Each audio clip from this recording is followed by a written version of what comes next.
What's going on, folks? It's your boy Manpreet, aka MMA Lock of the Night, giving you a sneak peek to my UFC 270 main event breakdown. It's the heavyweight title fight between Francis Ngannou and Cyril Gane. But before we get into that, I do want to remind you guys that all these breakdowns drop nice and early for you on the Patreon. $5 a month. Link is in the description below. Not only do you guys get early access to these video breakdowns that I've started to drop on the Patreon this week, you guys get a best bets and props article where I go through every single fight, dropping my best bet and best prop, as well as some percentages as well, if you guys are into that, for every single fight. A great Discord community and a bunch of other great perks on the Patreon. It's a great way to support your boy, to continue to produce this content for you guys, and to do it nice and early for you too. So if you guys are interested to support your boy, check out the Patreon in the link below. Again, $5 a month.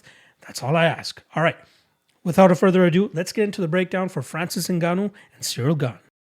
Here we go, the main event of UFC 270, and it is to determine the baddest man on the planet. We got the heavyweight strap on the line here between champion Francis Ngannou and challenger Cyril Gane. In terms of odds, the challenger is actually the very slight favorite here at -125, plus 105 is the return on the champion Francis Ngannou. Now, Cyril Gane has gone through that heavyweight power punching gauntlet that I've been talking about. If you guys have been watching my content for a long time now, you guys know I've been alluding to this heavyweight power punching gauntlet that has 4 levels. Level 1, Walt Harris. Cyril Gane got to skip level 1. Level 2, Jairzinho Rozenstruik. We saw him go out there and beat him over a 25-minute period, relegating him to about not many strikes. I think it was a very low percentage of strikes that Jairzinho Rozenstruik actually landed in that fight. The third level of that, Derek Lewis, I think we got him down to only 16 strikes landed in roughly 4 rounds of fighting, and Cyril Gane was able to dispatch of him later in that fight. And now level 4, boss level here, going up against the champion here in Francis Ngannou. These guys, all 4 of these guys, they may not have the skills or the skills to be one of the best fighters in the UFC, but they have the power to back it up, and that's usually what allows them to get their victories. Derek Lewis, we know he's one of the least skilled fighters in the UFC, but boasts the UFC record for most knockouts because he has hellacious power in his hands, and the same thing can be said about Francis Ngannou. However, his skill set is starting to develop more and more ever since he's joined forces with Mr. Eric Nixick. We saw some of those skills on full display against Stipe Miocic when he was able to capture the title early last year, where we saw him stuff a takedown and we saw him use leg kicks and body kicks and be a little bit more methodical and surgical with his approach, but we still did see that wild winging style at times that has kind of allowed him to, start to gas out and slow down, as we saw in the first Stipe fight. But luckily for him, he's always able to find that knockout blow that allows him to get his hand raised. But this fighter in Cyril Gane will be easily his toughest test to date because of the mastery that Cyril Gane shows in regards to his range management and in terms of not getting hit. I think he boasts one of the best ratios in regards to strikes, significant strikes landed versus significant strikes absorbed at plus 2.97.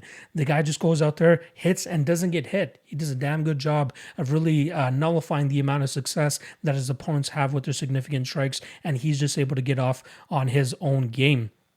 And going back to Francis Ngannou, in that first fight, or that second fight against Stipe, like I said, we saw him defend a takedown pretty well, and it seemed like everybody just lost their shit, saying that, oh, he's absolutely untouchable now that he knows how to defend takedowns. But you got a guy in Cyril Gane who knows how to play the full MMA game, and I think that's what's going to cause Francis Ngannou some issues here.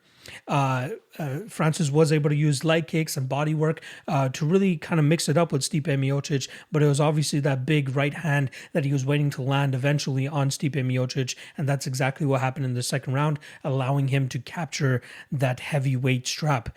However, like I was alluding to earlier, the mastery of range for Cyril Gane here is going to be the main reason as to why I think Gane is going to be able to win this fight. I think he can get in and out, play with that lead leg kick like he likes to a lot to set up the rest of his offense, and more often than not, even though he's not throwing with hellacious power like Francis Ngannou is, he's able to kind of get his opponents to start backpedaling and start moving backwards because they're just scared of as to what's coming next. So he taps the front leg a little bit, then he either goes to the body or he goes up high.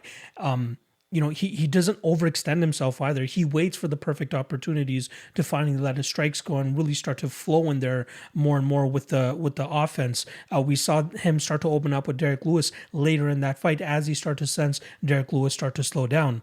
Not to mention, the southpaw stance here for Ciryl Gane could potentially give Francis Ngannou issues, who's quite used to fighting guys that are in the same stance as him in that orthodox stance. But Ciryl Gane can play from both stances, but he seems most comfortable from that opposite stance, southpaw, which I think is going to cause Francis some issues in this spot.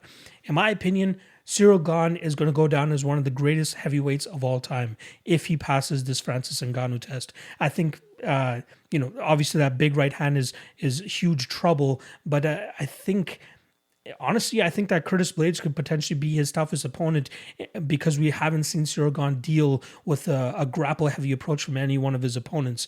And he doesn't have that, touch of death like Francis Ngannou does or that touch of death that Derek Lewis does. And that's what Curtis Blaydes has fell to in the past. But still, I think he passes that Curtis Blaydes test. In this specific one, Gane just needs to stay away from that big right hand. If he's able to do that, I think he runs away with this fight. His fight IQ, his speed, his movement, his ability to stick to and execute a game plan is exactly why I expect him to go down as one of the greatest heavyweights of all time.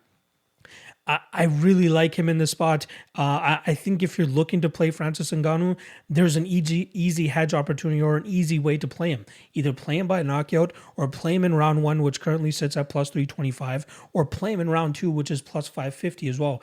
Play a combination of those two, and I think you cover most of Francis Ngannou's win equity in this spot.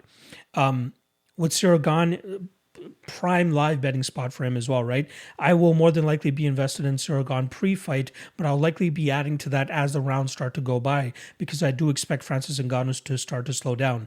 As we saw in the first Stipe fight, the guy cannot go 25 minutes, but luckily for him, Stipe Miocic was just as tired as him, which is why he wasn't able to put away Francis Ngannou.